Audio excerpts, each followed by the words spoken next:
Je pense qu'il faut juste cliquer sur le lien. Qu'elle essaye, je viens de lancer le... Ouais, j'ai fait un direct parce qu'il y a des gens en France qui voulaient assister au show. Non, c'est vers moi.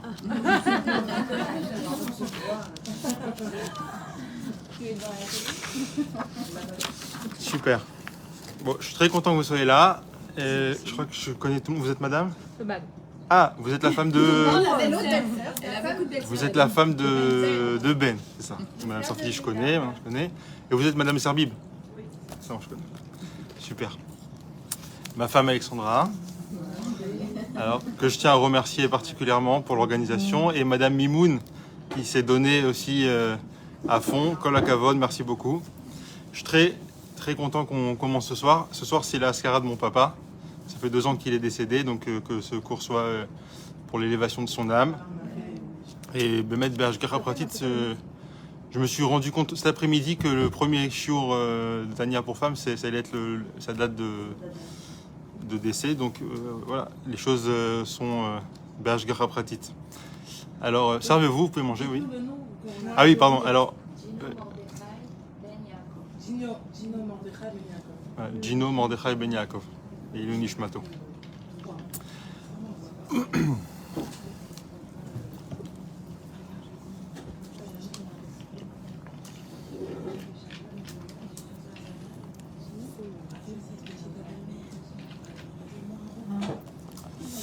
Alors, on va commencer. C'est un voyage. C'est un voyage qu'on va faire. Un voyage, c'est quoi la destination ? La destination de ce voyage, c'est nous-mêmes. On va apprendre à se connaître. Il y a beaucoup de choses qu'on apprend à l'école. Quand on est petit, on apprend Pythagore, on apprend à lire, à écrire, la géographie, etc. Mais en réalité, les choses les plus importantes de la vie, on ne les apprend pas. À être parent, on n'apprend pas ça à l'école. À gérer un budget familial, on n'apprend pas ça à l'école. Et à connaître, et à se connaître, à connaître son psyché, c'est-à-dire la structure de son âme. Ça, on n'apprend pas, on l'apprend pas à l'école. C'est quoi le psyché ? C'est quoi l'âme ? Quand on dit âme, souvent il y a un réflexe comme ça, surtout quand on a été éduqué dans des Talmud Torah, etc. L'âme, c'est spirituel, c'est Torah. Bon, je connais, c'est synagogue, c'est judaïsme, c'est catégorie, tout ce qui est un petit peu judaïsme. En réalité, si on regarde sur Google, le synonyme de l'âme, c'est le psyché. C'est quoi le psyché ? C'est la structure psychologique, émotionnelle de la personne. Le Tanya, c'est un livre qui a été écrit par donc, le Admor Hazaken, Rabbi Shneur Zalman de Liadi. C'est le fondateur de la Chassidut Chabad. C'est un livre qui est divisé en plusieurs parties, en 5 parties. Les 2 premières parties, c'est les parties majeures du livre. La première s'appelle Likutei Amarim et la seconde s'appelle Shar HaYichud VaEmuna. La première, elle parle de l'homme et la seconde, elle parle de Dieu. Au début, le Admor Hazaken, il avait pensé faire le contraire. On commence à parler de Dieu et après on parle de l'homme. Mais finalement, il a décidé de commencer par l'homme parce que c'est plus facile de parler de choses qu'on connaît. On dit que un bébé, quand il est dans le ventre de sa maman, il apprend la Torah pendant 9 mois et quand il sort, il oublie tout. Mais quand il réapprend les choses, ça lui fait comme un déjà vu comme ça. Je connais ça. Et des fois, j'espère que ça va faire ça chez vous. On va apprendre des choses, pas tout de suite. Là, on va voir vraiment le début. Mais on va apprendre des choses et on a l'impression qu'il nous connaît de manière très intime. Parce que ce livre, il parle de nous. Ok ? Jusque-là, ça va ? On va commencer. S'il y a des questions, n'hésitez pas. Ok ? Et on va commencer. Alors, si vous pouvez regarder dans les livres.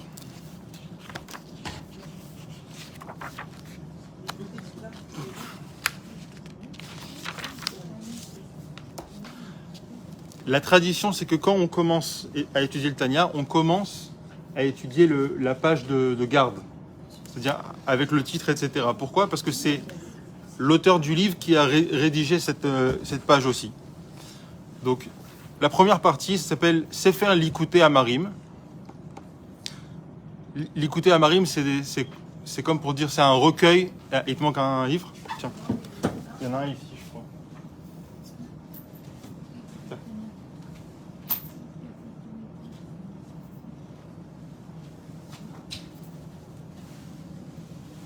Vous l'avez? Vous voulez que je vous aide? Vous voulez me donner?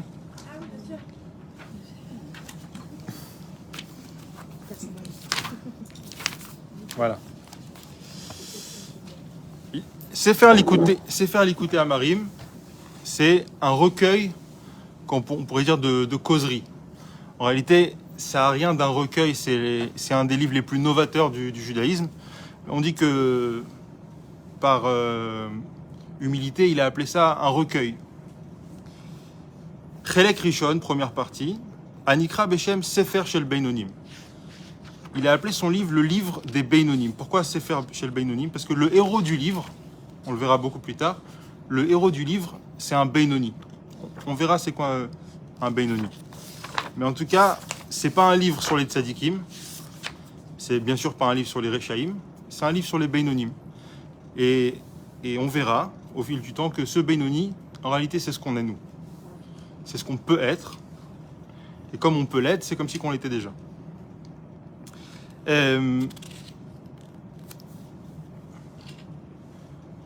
Il dit un petit peu plus bas, Melukat mipi sfarim ou mipi sofrim. Donc c'est un recueil de choses que le Baal HaTanya a entendu ou a lu dans des livres. Kedoshé Elion, des livres saints. Et c'est basé sur le pasouk Kikarov elecha adavar meod beficha ou bilvafra la asoto. C'est basé sur un pasouk dans la Torah qui dit Kikarov elecha, que la chose est proche de toi. C'est quoi? De servir Dieu avec tout ton cœur, avec tout ton esprit, avec tout ton cœur et avec tous tes actes. Et a priori, c'est pas quelque chose qui est très facile. Servir Dieu avec mes actes, ok, faire des mitzvot, tout le monde peut le faire. Avec ma bouche, dire des paroles de Torah, tout le monde peut le faire. Mais avec mon cœur, comment me dire que c'est très proche de moi? Proche, en réalité, c'est quoi proche?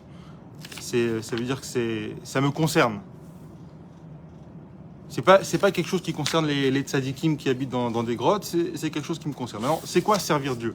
On va parler dans un langage qui nous est plus familier.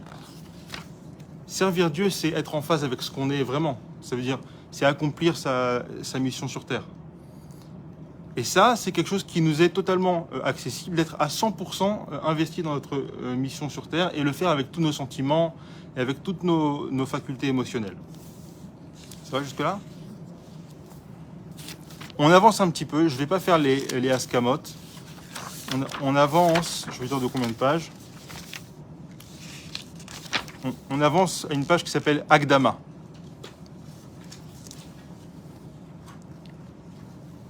Un petit peu avant, voilà. Là. Pardon. Ouais, très bien. Vous l'avez, Akdama? Tout le monde lit bien hébreu, ouais?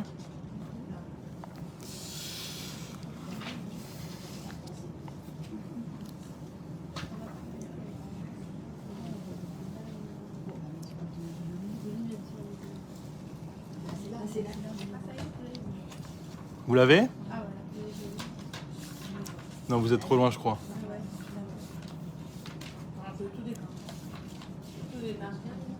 Hein? Ouais, je crois, ouais. Je commence à lire, je vais lire un petit peu et après je vais expliquer, d'accord? Hagdama Tamelaket, donc c'est l'auteur qui écrit ça. Vehi Geret Ashlucha Aleklalut Anshe Shlomenu.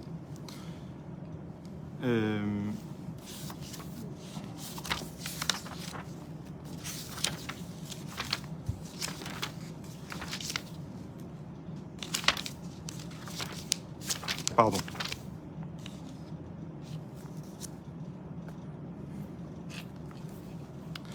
Donc il adresse cette introduction aux gens qui vont lire cette lettre. Elechem ishim ekra shimo elai rotfet tzedek umevakshe Hashem. À qui est-ce qu'il adresse ce livre? Il adresse ce livre à des gens qui cherchent la vérité. Déjà, première chose qu'il est en train de nous dire, le Tanya, c'est pas un livre qu'on étudie pour avoir plus de connaissances. Des livres pour avoir plus de connaissances, il y en a plein. La bibliothèque juive, elle est très pleine, Baruch Hashem, il y a des milliers et des milliers de livres. Lire ce livre pour avoir les connaissances et dire « je connais, j'ai lu », ça sert à rien. La seule bonne raison de lire ce livre, c'est pour quelqu'un qui cherche la vérité, qui cherche à se connaître, qui cherche à savoir c'est quoi l'âme qu'il a en lui, c'est quoi Dieu, c'est quoi le judaïsme, c'est quoi ma vie, c'est quoi le sens de la vie, c'est quoi le sens de la vie. Si quelqu'un se pose ces questions, le Tanya va y répondre. Si quelqu'un dit « j'ai besoin de lire Tanya pour pouvoir répondre à un Chabad quand il m'accoste dans la rue et répondre à ces questions », ça ne sert à rien, c'est une perte de temps. Donc c'est pour ça qu'il dit « Shimoela et Rotfet Tzedek Mevakche Hashem », ceux qui poursuivent la justice et qui cherchent la vérité. Il y a que les Chabad qui font ça. Non, pas du tout. Déjà, alors, très important, très bonne question. Le Tanya, c'est pas un manuel pour devenir Chabad. Le Tanya, c'est pas du tout un livre qui est là à vous dire allez, deviens comme moi. Pas du tout. Le Tanya, c'est un livre qui dit ce qu'on est. Il parle de nous, ce livre. Comment il peut savoir ce qu'on est, on verra plus tard. Mais il parle de nous. C'est un peu faire connaissance avec soi-même. Exactement, c'est faire connaissance avec soi-même. C'est pour ça que dans la fiche, j'ai dit Tanya, un livre qui parle de vous. Ok. Veishma Elechem Elokim, que Dieu vous entende, les Migadol Ve'ad Katan, du plus grand au plus petit. Kol Anshe Shlomenu de Medinate, nous tous les gens de notre confrérie, de notre communauté, Vesmuchotla, de notre pays et des alentours. Ish al Mekomo Yavol et Shalom, que chacun à sa place soit béni. Vechaim Adaolam Netzar Selavaed, Amen Keni Ratson. Il donne des bénédictions. Vous voulez plus de clim? Hine Muda Zot. Alors il va faire quelque chose de très intéressant. Il va expliquer pourquoi il n'aurait pas dû écrire ce livre. C'est en termes d'anti-vente, il n'y a pas mieux. Il dit que logiquement, il n'aurait jamais dû écrire ce livre. Pourquoi? Hine Muda Zot ki margala bepume de inche bechol anche shlomenu lemor ki eina domashmiya divre musar le reya vekriya besfarim. Il dit, il y a une expression comme ça, eina domashmiya le reya. C'est pas comparable quelque chose qu'on a appris dans un livre et quelque chose qu'on a vu nous-mêmes. Si je vois quelque chose moi-même, je n'ai pas besoin d'être convaincu. On n'a pas besoin de m'expliquer les choses. Je l'ai vu, je le sais. Mais si je l'ai étudié dans les livres, peut-être que ça existe, peut-être que ça n'existe pas, on peut me convaincre du contraire. Si j'ai vu quelque chose, c'est fini, je l'ai vu. D'ailleurs, il y a une halakha comme ça, que si un juge a été témoin d'une scène, il ne peut pas juger la personne. Pourquoi? Parce que, étant donné qu'il a déjà vu ce qui s'est passé, il ne pourra jamais écouter, il ne pourra jamais être impartial, il ne pourra jamais écouter quelqu'un qui va expliquer « Non, ce n'est pas du tout ce que vous croyez. Tu pourras m'expliquer ce que tu veux. J'ai vu la personne sortir avec un sac du magasin. C'est foutu. » Donc, cette personne, parce que la vue est tellement forte, elle ne pourra pas être juge. Par contre, si elle a juste lu dans un journal que la personne avait volé, il n'y a pas de problème. Elle l'a lu, ce n'est pas ancré en lui. Donc, qu'est-ce qu'il est en train de dire là, le Tanya, le Baal HaTanya? En réalité, qu'est-ce qui se passait avec le Baal HaTanya? C'était déjà à l'époque où il a écrit ce livre, c'était fin du XVIIIe siècle. Et il y avait des dizaines de milliers de chassidim qui venaient, et de juifs, qui venaient prendre conseil chez lui. Vous savez, quand on voit les vidéos des milliers de personnes qui font la queue pour aller chez le rabbi pour avoir $1, ben, chez le Admor HaZaken, c'était encore plus. Pourquoi encore plus? Parce que dans la Russie de l'époque, il y avait des millions de juifs et que c'était le plus grand leader spirituel et que les gens, à part le spirituel, ils n'avaient pas grand-chose. Donc les gens, ce qu'ils faisaient, c'est ça, ils allaient voir le Admor HaZaken et ils prenaient conseil. Et ils faisaient la queue et ils se poussaient les uns les autres. Il y avait des milliers de personnes qui attendaient pour rentrer chez le Admor HaZaken pour prendre conseil. Et au bout d'un moment, ça devenait ingérable. Et il a dit, il faut que j'écrive un livre. Le problème, c'est qu'un livre, comment est-ce qu'un livre peut remplacer une entrevue avec quelqu'un? Je suis en rendez-vous avec quelqu'un, je vois la personne, je comprends la personne m'explique ses souffrances, ses problèmes, ses émotions, etc. Et je peux la conseiller. Comment entrer tout ça dans un livre? C'est impossible. Et c'est ça qu'il dit. Eina domash shmiya lereia. Comment est-ce qu'on peut remplacer ça par un livre? Chez Akore, Koré les Fidarko, parce que quelqu'un qui lit un livre, il lit selon sa compréhension. Vedaato, les Fidarko, Vedaato, Velefi Asagat ou Tfisat Sirlo, Beacher Usham. Il va comprendre les choses, vous savez, tout ce qu'on comprend dans la vie, on le comprend avec nos propres outils, avec nos propres filtres. La preuve, c'est que des fois, quelqu'un dit A, moi j'ai compris B, donc je réagis C et elle comprend D. C'est comme ça qu'arrivent tous les malentendus. Parce qu'on comprend avec nos outils à nous, nos traumatismes, nos névroses. Il m'a dit ça, elle m'a dit ça, ça veut dire que si, ça veut dire que ça. Donc, à plus forte raison, quand je vais lire un livre, il y a des choses que moi je vais saisir, que c'est pas du tout ça qu'il voulait écrire. Ou alors, il y a des choses qui me concernaient, je suis passé à côté.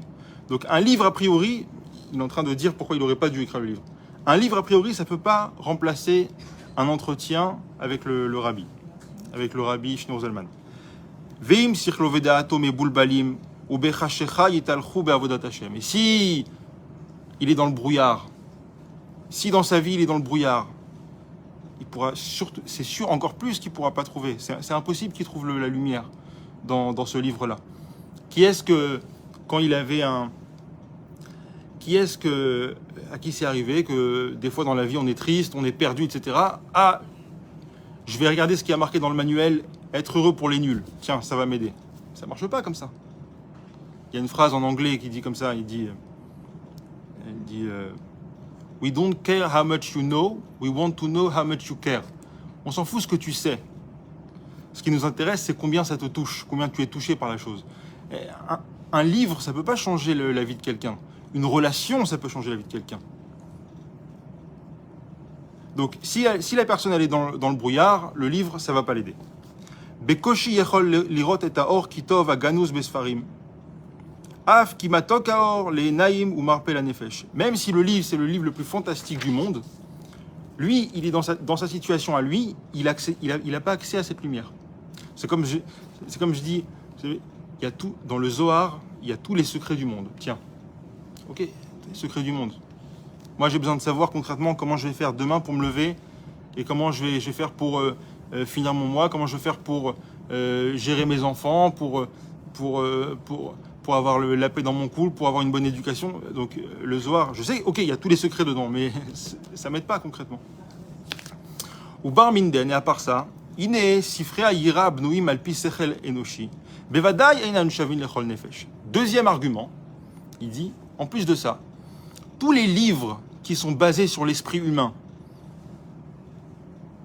c'est impossible que ces livres-là répondent à toutes les questions de tout le monde. Tout le monde est différent. Comment on peut dire qu'un esprit humain a réussi à écrire un livre qui a résumé tous les types de psyché et de psychologie différentes et d'âmes différentes? C'est impossible. Ouais. Ok, juste une question Oui, bien sûr. par rapport à ça. Aujourd'hui, il y a beaucoup de personnes qui me disent au Kodesh quand ils ont des questions à poser au Rabbi, concrètement, même si voilà, on ne peut plus lui parler comme passer devant. Donc alors ça veut dire quoi? Que c'est des mauvaises interprétations, qu'il faut passer par quelqu'un, qu'il ne faut pas faire ça? Pour l'instant, ce qu'on est en train de dire, c'est que un livre, premièrement, un livre ne peut pas prendre en compte la structure émotionnelle de la personne. Un livre, il est figé. Une personne, quand elle est en face, elle prend en compte ça. Non. Si on a une relation par X ou Y moyen, ça s'appelle une relation. Mais en tout cas, un livre, a priori, ne peut pas répondre à ça. Un livre figé, un livre qui répond aux règles de la physique, c'est-à-dire c'est des pages avec des lettres. Okay. Normalement, ça ne prend pas en compte la personne qui est en face. Non. Elle a demandé, elle a eu.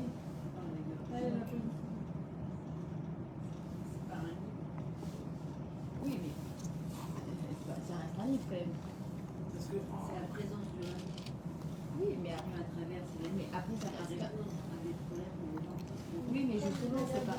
justement, il n'y a pas d'émotion, il n'y a pas quand t'as pas quelqu'un en face de toi. T'as la réponse, mais t'as pas Tu l'émotion. sais pas si c'est pour toi, tu Soit il y a des gens qu'on la répondent vraiment. Après, c'est comment tu l'interprètes. Voilà. Après, tu sais, quand t'es pas bien, tu peux interpréter des choses d'une certaine Absolument. façon. Quand t'es bien, quand t'es triste, quand t'es. Dépend comment la lettre est formulée. Des fois, elle est tellement simple, tu la comprends dans le sens du terme. Quand elle est un peu compliquée, effectivement, tu peux demander une interprétation à quelqu'un qui Donc, mais si on va voir un mashpia, on retombe donc dans la relation avec quelqu'un. C'est pas un simple livre. Mis à part ça, n'importe quel livre que ce soit, quand on le lit avec le filtre de notre ego. Ça veut dire que les choses qu'on n'a pas envie de voir, hein, que ce soit conscient ou inconscient, les choses qu'on n'a pas envie de lire, on les lit jamais. Et d'ailleurs, quand on montre, regarde ce que j'ai reçu comme lettre, je comprends X, Y, Z et je le montre à mon copain, il me dit, moi je comprends pas du tout ça. Pourquoi lui il comprend X et moi je comprends Y? Pourquoi? Parce que moi je suis dans mon ego et lui il est dans le sien. Et donc on analyse les choses avec les filtres de nos intérêts, de nos émotions, de nos névroses, de nos peurs, de nos envies, etc. Okay? C'est pour ça qu'un livre, a priori, ça ne répond pas à ce besoin qu'on a d'aller voir un maître qui répond à nos besoins et qui nous donne les éléments qui sont propres à nous pour pouvoir avancer dans la vie. Okay? Deuxième raison qu'il dit, donc premièrement, peut-être que la vérité se trouve dans le livre, mais on n'y aura pas accès. Deuxièmement, comment on pourrait imaginer qu'un livre écrit par un humain puisse prendre en compte tout le panel des âmes qui existent? C'est impossible. Donc Moshe Katav Ramban Zichrono Livracha Bemilchamot Sham Beperush Asifrei Gabe Yehoshua Shenemar Bo. Pardon, excusez-moi. Hein. Pardon. Ki en kol asichlim ve'adeot shavot ve'en sechel adam ze mitpael ou mitorer mima shemitpael ou mitorer sechel chavero. C'est ce qu'on vient de dire. Tous les esprits sont différents. Il y a marqué Keshem she partsufehem shonim kar deotehem shonot. Au même titre que sur 7 milliards et demi d'humains sur Terre, il n'y a pas deux visages identiques, il n'y a pas deux esprits identiques. On ne peut pas demander à deux personnes de penser pareil. D'ailleurs, on ne peut jamais savoir ce que pense la personne ou ce que ressent la personne. C'est impossible de savoir. Il y a trop de nuances. Donc, comment dire qu'un livre pourrait prendre en compte toutes les nuances des âmes qui existent? Il y a 8 milliards de personnes. C'est impossible. Ou même, parlons de 15 millions de juifs, puisque c'est un livre qui s'adresse a priori aux juifs. Donc, Moshe Amrou Rabotenu Zichronam Livracha, Gabi Berkat Chacham Arazim, Al Shishim Ribo Mi Israël, Shen Deotem Domot. Alors là, pardon, parce que là, ça me. Oui. C'est-à-dire qu'il remet complètement en question. À 100%. Ça veut dire tout ce qui est même, je veux dire, Halakha, Torah, ça remonte, ça veut dire on prend, on lit. Moi, j'ai interprété comme ça, celui d'à côté, il a interprété. Attendez, vous allez voir. A priori, on va voir. Après là, il va casser son arrêt. Oui, j'ai compris. Oui. Ça veut dire que si quelqu'un qui va le lire comme ça. S'il s'arrête là, il a dit bon. ouais, il part en vacances. Ouais. Bah oui, c'est ça. Ouais, tu dis. Ça veut dire là, c'est dur. Ouais. Parce que là, moi, je pense que ça commence très mal, là. Ça commence très Non, mal. vous savez pourquoi ça commence très bien? Parce que ça montre qu'il n'a pas peur des questions. Et ça, c'est des questions qu'on est censé se poser. Alors, on m'a invité à un cours de Torah et on m'a dit que ça allait éclairer ma vie. Pourquoi ça devrait éclairer ma vie? Je vais voir un film de Steven Spielberg, ça aussi, ça va éclairer ma vie. Pourquoi est-ce qu'un livre devrait éclairer ma vie? C'est cette question qu'il est en train de poser. Et c'est une question super légitime. Pourquoi est-ce que je devrais, au lieu d'être chez moi tranquillement, sortir de chez moi, faire garder mes enfants et aller étudier un livre qui a été écrit il y a plus de 200 ans? Pourquoi je devrais faire ça? C'est ça qu'il est en train de dire. Donc, Moshe Katav Ramban, Beferush Asifrei Gabi Yehoshua Shenemar Bo Ish Asher Ruach Bo Sheyechol La'alor Neged Rucho Shel Kol Echad Ve'echad. Il y a une bracha qu'on fait, quand on voit 600 000 juifs. On dit Chacham Baruch Ata Hashem, etc. Chacham Harazim. Pourquoi on fait ça? Pas pour dire waouh 600 000 personnes. C'est parce qu'on est étonné du fait que comment il peut y avoir 600 000 personnes, il n'y en a pas deux qui pensent pareil. Vous avez déjà vu 600 000 personnes d'un coup? Je pense pas. Il n'y en a pas deux qui pensent pareil. Il n'y en a pas deux qui ressentent pareil. C'est pas que ils ressentent pas vraiment pareil. Non, ils ressentent pas du tout pareil. Lui, avec ses pensées, il est à Tombouctou. Lui, avec ses pensées, il est dans sa cuisine. Et elle est rien à voir. Et c'est sur ça qu'on fait la bracha. On bénit Dieu d'avoir fait un truc tellement incroyable. 600 000 personnes, et donc 600 000 personnes, et dites-vous sur toute l'humanité. Il n'y en a pas deux qui pensent pareil. Et d'ailleurs, c'est ce qui est dit à propos de Yehoshua ben Nun. C'était quoi la grandeur de Yehoshua ben Nun, celui qui a succédé à Moshe Rabbeinu? C'est qu'il arrivait à saisir chaque personne. Et ça, c'est un miracle. Et on va voir comment ça peut marcher. Et là, Afilou Besifre Ayira, Asher Yesodotam, Be'arei Kodesh, Midrash Chazal, Asher Ruach Hashem Diber Bam, Umilato al Leshonam, Ve'oraita ve'Kodesh Baruch Hu Kulachad. Ça répond à votre question, Madame Sebag. Dit, et disons, même si on dit c'est pas un livre qui a été écrit par un homme, juste un homme, hein, quelqu'un d'intelligent, Socrate, non, c'est quelque chose qui est basé sur la Torah. Ça veut dire quoi? C'est la Torah qui parle. C'est quoi la Torah? Il y a marqué dans le Zohar que la Torah, c'est Dieu. Dieu, il a créé l'homme. Donc Dieu, quand il écrit un livre, si on peut dire ainsi, Dieu, quand il écrit un livre, il sait de quoi il parle. C'est lui qui a créé l'homme.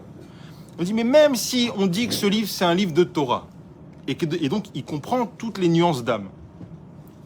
Vechol shishim ribo nishamot Israël klalut Israël ou pratehem ou pratehem ad nitzot kal shebekalim ou protea erer shebeamenu bnei Israël kuleu mitkashran beoraita veoraita im amekasheret otam lakadosh baruch hu kanoda bazor akadosh. Il dit donc, comme je viens de vous le dire, que toutes les âmes juives sont enracinées dans la Torah, et la Torah elle est enracinée dans Dieu, et en réalité ça fait une boucle, et donc Dieu, la Torah c'est Dieu, le peuple d'Israël c'est la Torah, et donc la Torah quand elle s'adresse au peuple juif, elle comprend chaque juif. Ok? La Torah, elle comprend toutes les nuances d'âme. Mais même si on dit que c'est un livre qui est basé sur la Torah, il y a encore une difficulté. Arezederer klalut, les klalut Israël, c'est de manière générale. Ça parle à tout le monde, mais de manière générale. Mais ça ne me dit pas à moi comment gérer mes problèmes. Ve'av shenitna Torah, les daresh bichlal ou bifrat, biprate pratut, les chol nefesh pratit mi Israël amushreshet ba. Et bien que la Torah, c'est vrai qu'il y a les choses de manière générale, mais il y a aussi les détails. Are en kol adam zoche liot makir mekomo aprati sheba Torah. C'est vrai qu'il y a tout dans la Torah, d'accord, il y a tout dans la Torah. C'est ce qu'on nous dit depuis qu'on est petit. Il y a tout dans la Torah. Mais c'est pas chacun qui peut trouver ce qui le concerne dans la Torah. C'est une grande chance de pouvoir trouver le détail qui le concerne dans la Torah et qui répond à toutes ces questions. Ou pas à toutes ces questions, mais à sa question de mercredi après-midi quand il a un coup de stress ou une angoisse ou une perte d'espoir. C'est pas tout le monde qui arrive à trouver les réponses dans la Torah. Même si, ok, toutes les réponses sont dans la Torah de manière... En principe, tout est dans la Torah. Mais c'est pas chacun qui arrive à trouver ça. Oui, ça va? Donc là, pour l'instant, il ne devrait pas écrire le livre. Mais a priori, il l'a écrit quand même. Alors, on va voir pourquoi il l'a écrit quand même. Veine... Ah non, pas encore. Veine av bilchot isur ve'eter aniglot lanu ulvanenu. Et comme vous disiez, même dans la Torah, dans la Gemara, qu'est-ce qui se passe dans la Gemara? Vous avez déjà ouvert une Gemara? Vos enfants, ils étudient la Gemara. Ils se bagarrent du matin au soir. Lui, il pense ci, lui, il pense ça. Bet Shammai, Bet Hillel, Rabbi Yehuda, Chachamim. Il n'y a personne qui est d'accord. Marloquette. On commence avec ça, Marloquette. Il n'y a que ça, Marloquette. Même entre eux, ils ne sont pas d'accord. On dit que c'était des sages qui pouvaient ressusciter les morts, qui étaient connectés à Dieu. Ils avaient le roi HaKodesh, etc. Ils ne peuvent pas se mettre d'accord. Il n'y a pas une vérité. Non. Même dans la Torah, il y a une diversité de points de vue. Alors comment on voudrait que nous, on trouve dans la Torah les choses qui nous concernent, alors que même eux, dans la Torah, ils sont pas d'accord entre eux. Donc là, vraiment, ils devraient pas écrire le livre. Ve'elu divrei Elokim chaim, leshon rabim. Al shem mekor hachaim le nishmot Israël. Il faut savoir que dans la Torah, quand il y a plusieurs avis qui diffèrent les uns des autres, les deux, c'est la vérité. On dit Elu ve'elu divrei Elokim chaim. Pourquoi on dit Elokim au pluriel? Je croyais qu'il y avait qu'un Dieu. Pourquoi Elokim au pluriel? C'est quoi ça? On est la religion monothéiste par excellence. Elokim, pourquoi au pluriel? Parce que Elokim, c'est le nom de Dieu qui est la racine de la diversité, de la fragmentation. Comment ça se fait que dans le monde, il peut y avoir autant de diversité et de choses différentes, alors qu'on dit Dieu est un? Même s'il a plusieurs facettes, mais Dieu il est un, Hashem Echad, c'est l'unicité. Alors comment il peut y avoir un monde, si la racine du monde c'est Dieu qui est l'unicité parfaite, comment il peut y avoir tant de diversité? Comme vous avez dit, Dieu il a plusieurs noms, et de ces noms émanent certaines choses, et du nom Elohim émane la diversité. C'est un petit peu compliqué, mais tout ça pour dire que le fait qu'il y ait une seule vérité ne n'exclut pas qu'il y a aussi la diversité. Et dans la diversité, il y a aussi la vérité. C'est pas parce que deux personnes pensent différemment qu'il y en a forcément une qui a raison, une qui a tort. Elles peuvent avoir les deux raisons. Ok? C'était une petite parenthèse. Je saute un tout petit peu pour ne pas qu'on se perde.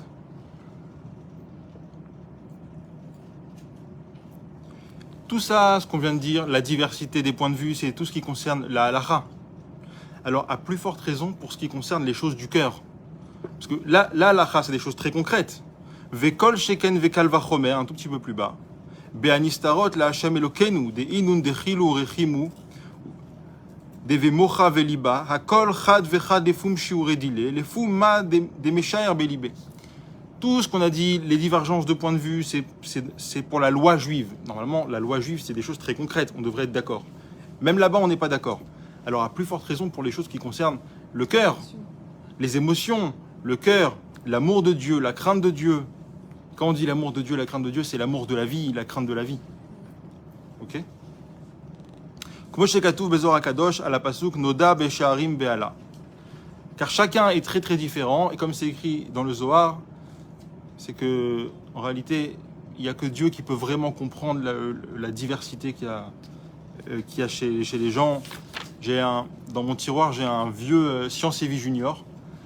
Il y a marqué, je l'ai gardé parce que la couverture, c'est les 10 choses qu'on ne saura jamais. Alors ils disent la taille de l'univers, ils disent plein de choses. Et une des 10 choses, c'est quoi? C'est on ne pourra jamais savoir ce que l'autre ressent. Pourquoi? Pourquoi je ne peux pas savoir? Il me dit j'ai peur. Je comprends qu'il ressent de la peur. Mais j'ai peur, c'est quoi? C'est un mot. C'est un mot qui exprime une émotion. C'est-à-dire que je ressens une émotion, il faut que je choisisse dans un panel de mots le mot qui convient le mieux à ce que je ressens. Mais comment un mot, il peut contenir une émotion humaine? C'est tellement nuancé, c'est tellement de choses. Une émotion de peur ou de crainte ou quoi, ça fait appel à tellement de souvenirs, à tellement de choses dans ma vie. C'est super complexe. Et je ne peux jamais savoir ce que l'autre ressent. Quand lui, il dit « j'ai peur », peut-être que la peur, ça fait quelque chose chez lui qui n'a rien à voir avec la peur chez moi. Une des choses qu'on ne pourra jamais savoir, c'est ce que ressent l'autre. C'est effrayant. On ne pourra jamais savoir même ce que nos enfants ressentent, on ne peut pas le savoir. Ça, c'est une grande leçon d'humilité. Des fois, on croit tout savoir. Même les sentiments les plus élémentaires chez nos enfants, on ne pourra jamais savoir ce qu'ils ressentent vraiment. Donc, à plus forte raison, un livre, comment un livre pourrait savoir ce que quelqu'un ressent? Même ce qu'on voit, peut-être qu'on ne voit pas les mêmes choses, non? Absolument, ce qu'on voit, ce qu'on sait, ce qu'on comprend. On raconte une histoire comme ça. Hein. Je vois le soldat. Merci.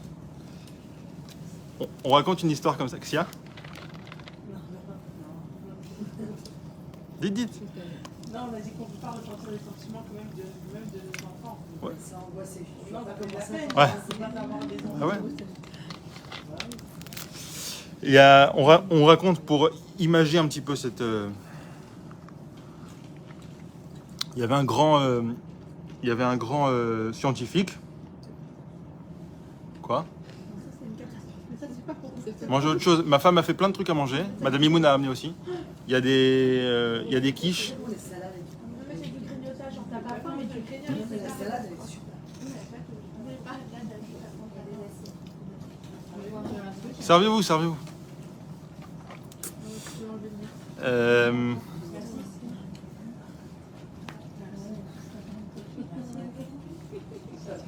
Je continue, vous mangez tranquillement, ça ne me dérange pas du tout, ok? Alors, il y avait un grand scientifique, il s'est mis comme projet de calculer la taille du plus petit poisson qu'il y a dans l'océan. Qu'est-ce qu'il a fait? Il a levé des fonds, il a loué un grand bateau, il a mis des filets, et il a ratissé tout l'océan. Il a ratissé tout l'océan pendant des mois, et à la fin, il arrive à ses conclusions, il fait une grande conférence de presse, il convoque tous les journalistes, etc., tout le gratin scientifique, et il commence sa conférence de presse, il dit « Voilà, je sais la taille du plus petit poisson du monde. Le plus petit poisson du monde mesure 6 cm. » Et là, toute la salle éclate de rire. 6 cm, mais t'es complètement débile. Dans mon aquarium, chez moi, j'ai un poisson qui est beaucoup plus petit. Il dit non, je vous assure, il n'y a aucun poisson qui fait moins de 6 cm dans l'océan. J'ai preuve à l'appui. j'ai un filet et le plus petit poisson qu'il a saisi, c'était 6 cm. Alors il y a un journaliste qui lui a dit, mais votre filet, il fait quelle taille? Ah oui. Il dit, mon filet, il fait 6 cm. C'est quoi cette idée? C'est que on ne saisit que ce qu'on saisit avec notre propre filet. C'est quoi notre propre filet? C'est notre passif, nos névroses, nos expériences, nos traumatismes, etc. Et donc nous, on saisit avec nos outils à nous. Et une autre personne, elle saisit la vie avec ses outils à elle. Et c'est pour ça que faut jamais en vouloir à quelqu'un de ne pas comprendre les choses de la même manière ou de ne pas ressentir les mêmes choses. Ok, ça calme. Alors pourquoi est-ce qu'il a quand même écrit le livre? On peut pas faire un pour mix. Hein? Comme ça, tout le monde écoute les mêmes choses. On fait encore le mercredi pour les Non, mais en hommes. fait, faut être ça veut dire qu'en vrai, si on écoute ça, ça veut dire tout ce que les gens ils vont vous dire, faut jamais en vouloir à l'autre parce qu'en vrai, ils voient pas la même chose. Chacun, on peut pas dire lui il a raison, lui il a tort. En vrai, Ça complique les choses, hein? faut être très Zen. C'est mieux. zen, quoi. En vrai, c'est ça quoi. En tout cas, pourquoi il dit tout ça? Il dit tout ça pour nous dire en réalité comment on peut dire qu'un livre, il est l'audace de venir dire à quelqu'un, tiens, je vais t'apprendre la vie. Comment tu vas m'apprendre la vie? Qui tu es toi? Tu as vécu il y a 300 ans. Tu vas m'apprendre la vie à moi. Qu'est-ce que tu sais de moi? Qu'est-ce que tu sais de ma vie? Qu'est-ce que tu sais de la manière dont je vois les choses, dont je conçois la vie? Qu'est-ce que tu sais de ce que j'ai vécu dans l'enfance? Qu'est-ce que tu sais des challenges que j'ai tous les mois? Je pense qu'il y a un message, il y a un message pour tout le monde. En réalité, ce message-là, il dit qu'il y a une croyance unique, il y a un émet, il y a la croyance du aimé. En réalité, nous, en tant qu'être humain, par rapport à tout ce qu'on a vécu, et tout le patrimoine qu'on a reçu quand jeune, on doit aller dans la tendance de quitter toutes ces croyances et aller vers une croyance qui est... Je pense pas que le but du judaïsme... Non, au contraire. Toi, si Au contraire. on a été chacun Au créé avec contraire, la mauvaise croyance qu'on peut te mettre, c'est des mauvaises croyances qu'on reçoit comme ça, inconsciemment. Oui, mais elle n'est pas vraiment toi en vérité. Oui, mais du coup, moi, si j'ai bien compris, on a tous. Je suis un peu novice là-dedans, mais du coup, ça voudrait dire que ça enlève la mission qu'on a, nous, au LAM, c'est-à-dire qu'on est descendu pour justement avoir une mission très très précise. Donc, si on enlève tout ça, on est. Mais justement, des fausses croyances qu'on nous met, enfin les fausses croyances qu'on nous met, Oui, il y a les fausses, mais les fausses croyances qu'on nous met étant jeunes, elles ne sont pas nous-mêmes en vérité. Et c'est en allant chercher justement dans ce monde de vie, la vérité que nous, on peut aspirer en fait. En fait, on doit se calquer à un... Alors non, je pense que le but... Justement, je pense que le judaïsme, c'est pas du tout de mettre tout le monde d'accord et que tout le monde soit pareil, justement. Et le judaïsme célèbre la diversité. Ça veut pas dire s'il y a 8 milliards d'humains, il n'y a pas 8 milliards de dieux différents. Il n'y a pas 8 milliards de réalités différentes. Au final, il y a une réalité. Il y a un Dieu, mais il y a 8 milliards de manières de percevoir les choses. Et le judaïsme ne demande pas l'uniformisation des sentiments et des pensées. Croire que Dieu demande que tout le monde ressente la même chose, c'est faux. Dieu ne demande pas, et c'est un des grands messages de ce livre, Dieu ne demande pas des sentiments parfaits. Parce que les sentiments dépendent de la diversité de chacun. Alors pourquoi est-ce qu'il a malgré tout écrit ce livre? Puisque là, a priori, il nous a fait une super anti-vente. On va dire, bravo, j'ouvrirai plus jamais un livre qui est venu pour me dire comment je dois me comporter, puisqu'il ne peut pas me comprendre. Qu'est-ce qu'il dit là?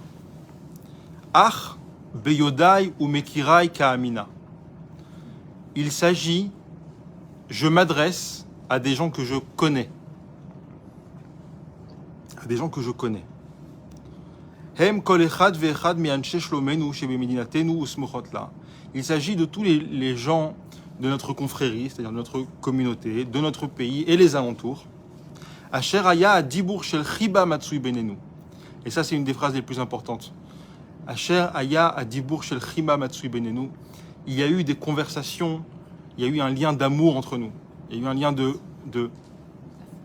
d'affection. Il y a eu un lien d'affection entre nous. Ce livre, c'est une relation, c'est un lien d'affection avec celui qui l'a écrit. C'est pas un livre qui nous donne des informations sèches. C'est un lien d'affection. Ça veut dire, quand je commence à étudier ce livre, je rentre dans le bureau du Admour Hazaken il me connaît, on va voir après comment c'est possible, il me connaît, et comme il me connaît, il me dit exactement ce que j'ai besoin de savoir, moi, avec ma diversité, avec ma vie, avec mon parcours, et avec mes objectifs, etc. Il faut d'abord faire une relation en fait, enfin, d'amour, entre guillemets, mais ça veut dire il faut y rentrer son cœur. Quoi. En gros, on ne peut pas arriver au... C'est ça que... Lui, il a rentré son cœur. Ouais. Lui, il a rentré son cœur. Ça veut dire, comme je le dis avant, tout ce que tu sais, je m'en fous. Ça ne me concerne pas. Ce qui m'intéresse, c'est combien tu es concerné par moi. On a demandé un jour à toute une école, 30 ans plus tard, de quel prof il se rappelait, de quelle personne il se rappelait dans l'école. J'avais lu un truc comme ça.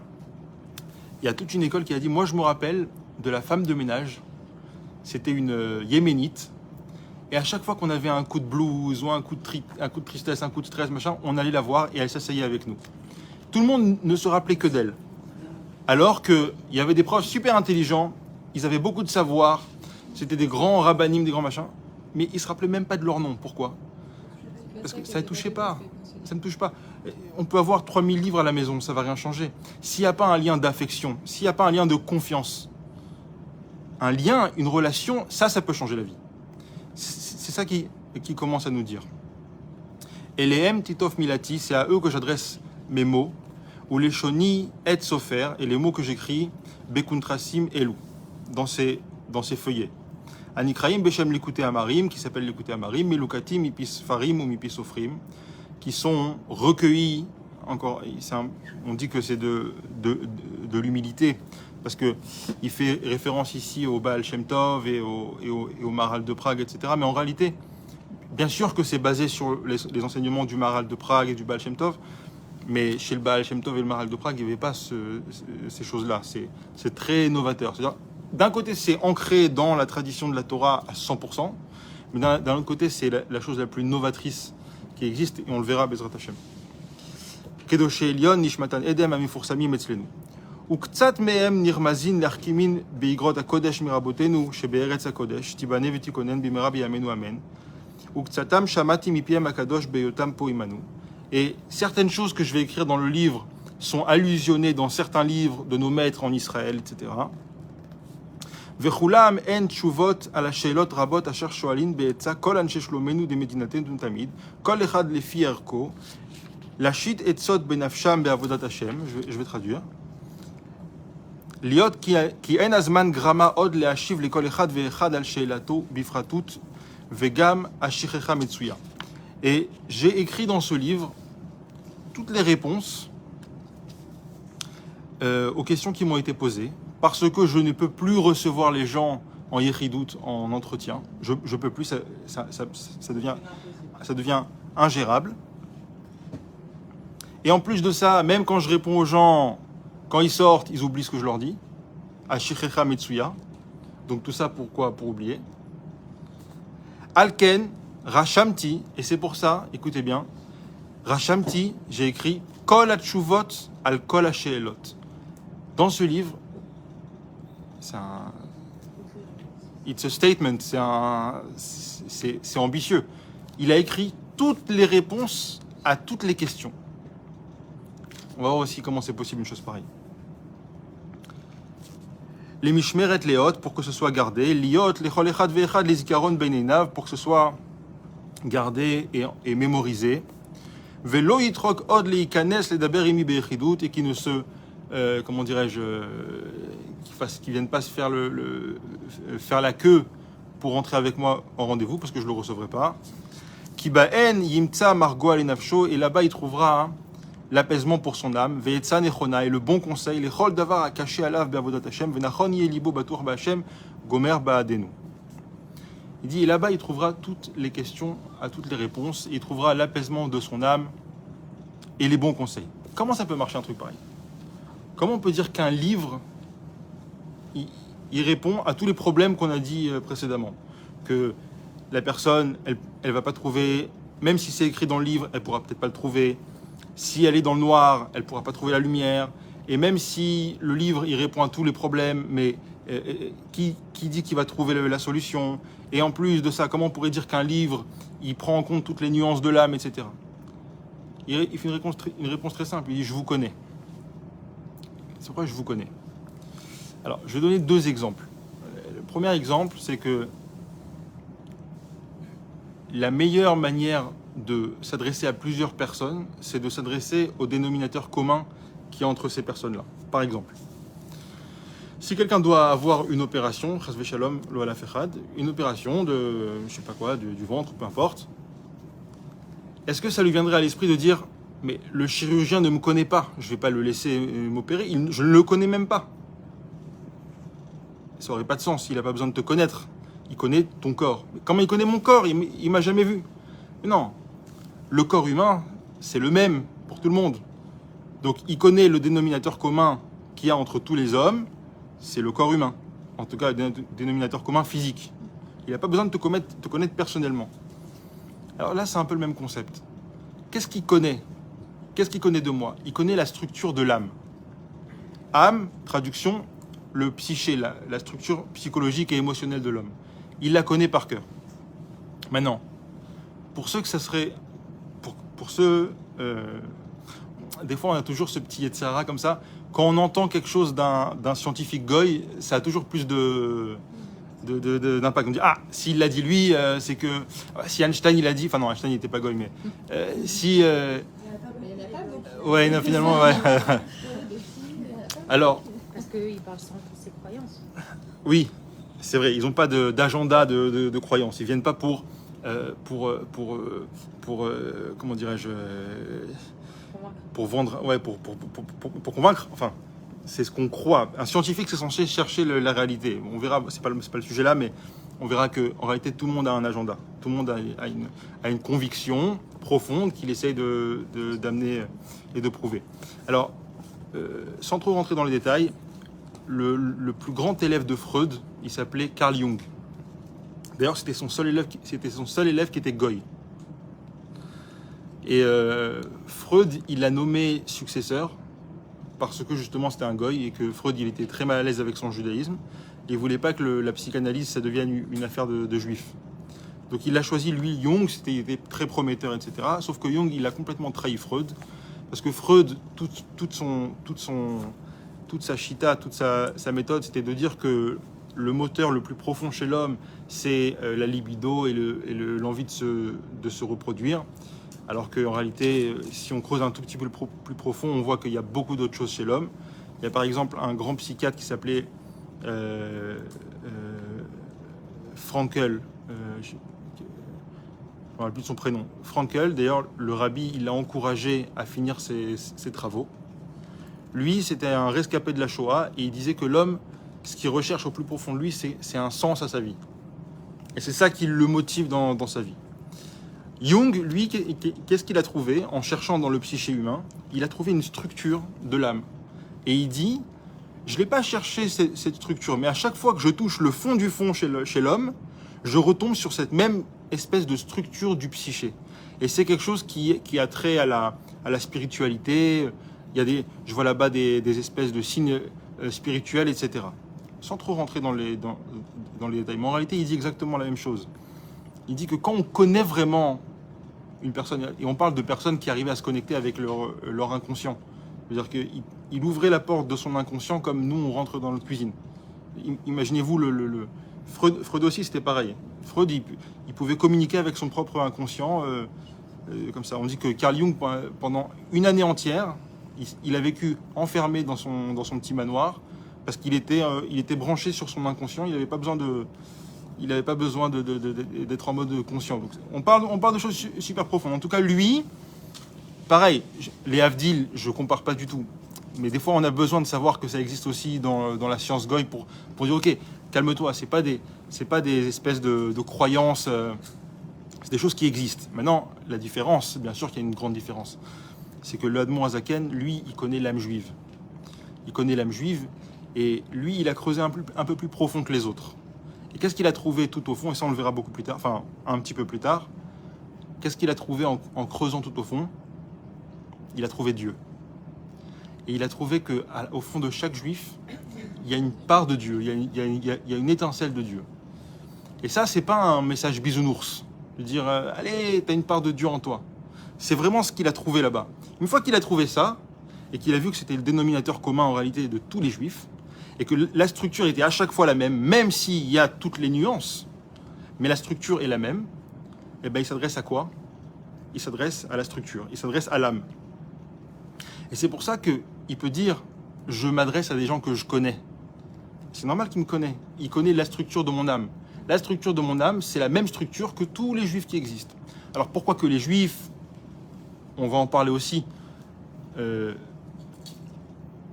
si c'est mal lu, le Tanya, on pourrait croire qu'on parle des juifs et il y a les juifs, c'est quelque chose, et puis tous les goïms, c'est rien du tout. Pas du tout. Au contraire, le message du Tanya, c'est que rien ne peut exister s'il n'y a pas d'âme. S'il n'y a pas d'âme dedans. Donc un juif, il a une âme, un goy, il a une âme, tout a une âme.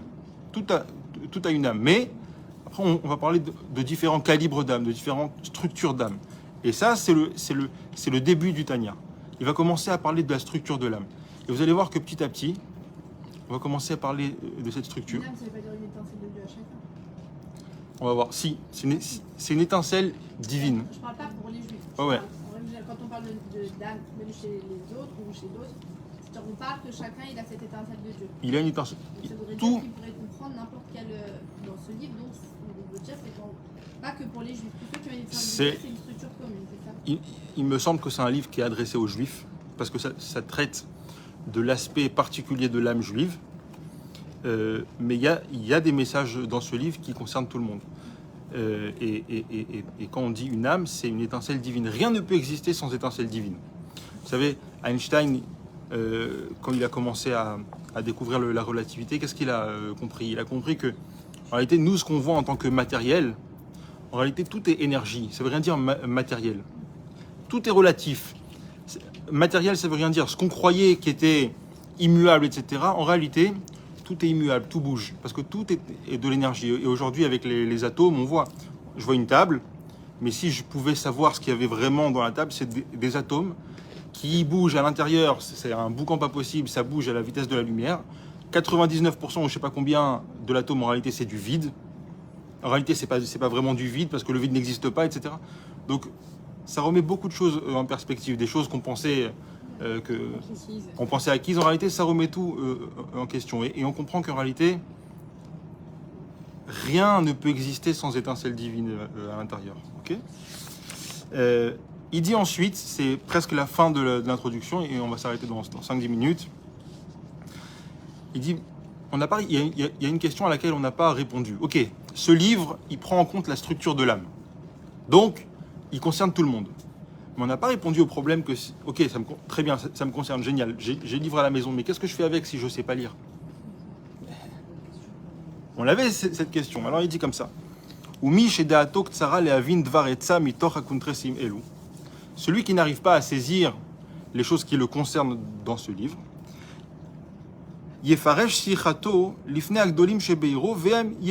qu'il aille voir des gens qui comprennent le livre, tout simplement.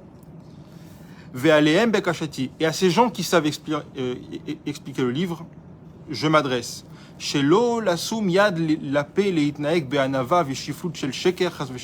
Ne pas se comporter avec fausse modestie. Genre, non, moi, qui je suis, moi, pour t'expliquer le Tanya, etc. Non, pas du tout. Si tu sais expliquer, le rabbi il a toujours dit ça, tu sais Aleph, enseigne Aleph. Tu sais bête, enseigne bête. Mais ces gens-là, ils apprennent à Pas à l'interpréter, à l'expliquer. l'expliquer. Ouais. Ils apprennent à l'expliquer. Oui. Pourquoi certains n'arrivent pas? C'est ça, pourquoi on y arrive? Est-ce que c'est la façon dont ils ont compris le livre qui transmettent ou est-ce qu'il y a... C'est une très bonne question. Vous avez pas... Oui, parce qu'en vérité, quand on lit, Alors, lire... il faut être d'abord très concentré, déjà. Ouais. Non, mais même, on ne peut pas faire, c'est que c'est dur à saisir les mots. Et en général, Ouais. les gens La animale et les mondes, les gens qui Ouais. Ouais. l'expriment différemment n'arrivent pas à comprendre quoi. Alors, j'espère que je vais vexer personne s'il y a des gens qui regardent ou pas, mais comprendre le Tanya du premier coup avec des livres, à mon avis, c'est quasiment mission impossible. Surtout en français, je trouve que les traductions qui sont faites, les explications, elles laissent à désirer. En anglais, je sais qu'en anglais, il y a des livres fabuleux. Par exemple, Chaim Miller, il a écrit une explication du Tanya dans des mots modernes. C'est merveilleux. Mais c'est des livres ces livres qui sont aux États-Unis en anglais et qui, en français, c'est pas encore le cas. Mais Bezrat Hashem, c'est pour ça qu'on fait un cours tous les dimanches soirs. Bezrat Hashem, j'espère que c'est le début d'une grande aventure. C'est pour ça qu'on fait ce cours-là, pour pouvoir comprendre ensemble. Et le but, c'est qu'on n'avance pas si on n'a pas compris. Parce que ce livre, il a été fait pour être compris. C'est pas de la Kabbalah, lis et ta Neshama comprend. Ça, je déteste entendre ça. Toi, tu comprends pas, mais ta Neshama, elle comprend. Ok, c'est bien. Mais la Chassidut Chabad, ça s'appelle pas Chabad par hasard. Chabad, c'est Chochma Binadat. Ça veut dire que si c'est pas saisi par l'esprit avec la compréhension simple, normale, ben, on est passé à côté du sujet. Le but, c'est de comprendre. De comprendre qu'est-ce que ça m'apprend sur moi, sur ma vie, etc. Et voilà, et donc il avertit les gens qui savent expliquer le Tanya de ne pas se comporter avec fausse modestie. Et